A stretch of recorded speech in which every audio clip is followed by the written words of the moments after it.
This story had somewhat of the ring of truth to it when Maurice said to me one time, "I will sell anyone a dog, but I will not give them the recipe to breed the same way that I do." The story also brings to mind another conversation I had with Maurice. Tom Fiorilla was a very good friend of mine, and had purchased a big brindle bitch from Carver. I even remember that he paid $800 for her. Tom was always enamored by big dogs, and she was the biggest pit bull bitch I ever saw, and there was no doubt in my mind that she was a pit bull. Carver told Tom that he rolled the bitch, and she was a good one, but had her rear right leg broken, and he had a vet fix the leg by putting a pin in her leg. It didn't seem to bother the bitch, and Tom bought her for a brood bitch.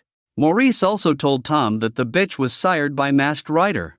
Several weeks later, Tom received a written pedigree listing the sire of the bitch as Carver's Toro. Tom again called Maurice, and this time he told Tom that was a mistake, that he would send him a corrected pedigree. He did. This time the bitch was sired by Bullison. Tom asked me to call Maurice that maybe he would tell me how the bitch was really bred. At the time, Maurice had the back page ad in the journal, and called me often to make changes in the list of dogs that he advertised came from his kennel. The next time he called me, I asked him about the pedigree of the bitch he sold Tom. "Maurice, Tom is getting all upset about the breeding of the brindle bitch you sold him. How is the bitch really bred?" Maurice said to me, "Jack, I don't know how she's bred. How does he want her bred?"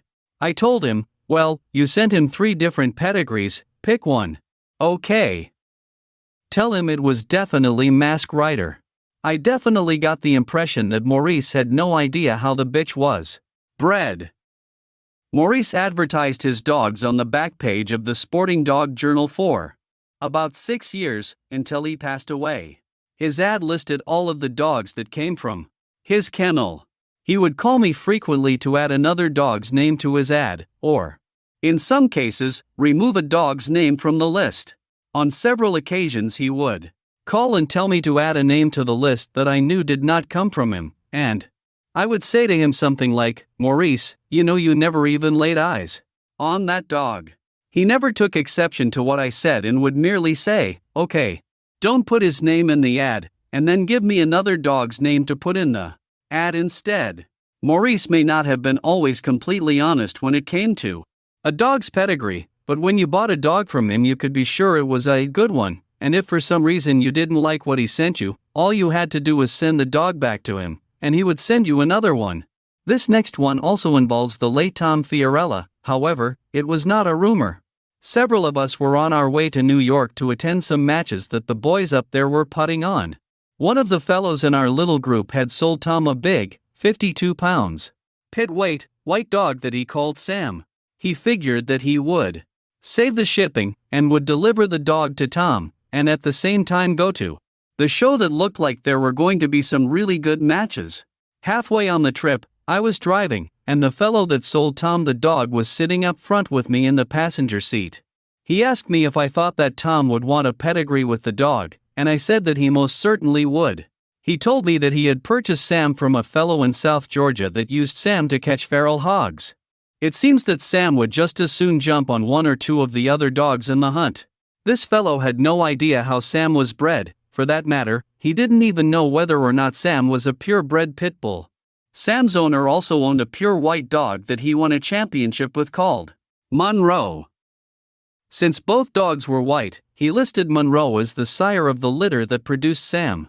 Monroe won his 3 matches at 29 pounds, and while he was bred to several bitches had never sire anything, he was sterile. Sam did look like a purebred pit bull, and probably was.